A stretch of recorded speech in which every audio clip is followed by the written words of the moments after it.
तो ये एक बच्ची का केस था। बच्ची की मैरिज नहीं हो रही थी एक्चुअली, इसलिए ये केस आया था। बट जब मैं उसमें गई, मैंने देखा यहाँ तो मामला बहुत गड़बड़ है। उस बच्ची के साथ में 16-17 साल पहले जब वो कॉलेज में रही, तो वो कहीं से आ जा रही होगी, कोई ऐसा स्थान रहा होगा थोड़ा निर्जन मतलब जहाँ इंसान नहीं देखे जाते, और वहां से उसके साथ में एक शक्ति होली। वो शक्ति उसके साथ अट्रैक्ट हो गई। और जानते हैं कौन सी शक्ति थी? ये इच्छाधारी नाग। अब किसी की हिम्मत ही नहीं कि उसको हटा दे। बाद में मुझे इसके पेरेंट्स ने बताया कि वो कहाँ नहीं भटके। वो पिछले मतलब 10 साल से वो भटक ही रहे थे। और फिर ये चुनौती इसलिए आ गई कि भाई उसकी शादी नहीं हो रही। शादी के टाइम वो बहुत परेशान। वो सब उन्होंने मुझे नहीं बताया। फिर जब मैंने गुत्थियां खोलनी शुरू की, उन्होंने कहा कि हाँ मैडम, हम कहाँ नहीं गए, बट हमें समझ में नहीं। उस बच्ची के लक्षण भी बड़े अजीब से थे। वो अंधेरा कमरे करके बाल बिखेर के अकेली बैठी रहती थी। उसने धीरे धीरे सबसे कट कर दिया।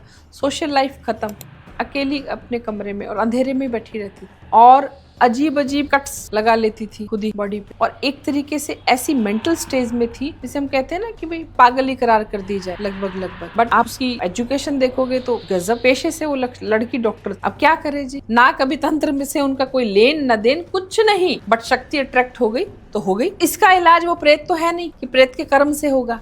इसका इलाज बहुत डिफरेंट था। इसका इलाज मुझे स्वयं भगवती से पूछना पड़ा। ये बहुत चैलेंजिंग केस होते हैं ऐसे। तो इस तरीके से शक्तियां भी आ जाती है, कई बार अट्रैक्ट हो जाती है। आपकी ऊर्जा के साथ में एक ऐसी बड़ी पावर है तो आपकी ऊर्जा तो हिल जाएगी ना, आपका मेंटल लेवल हिल जाएगा।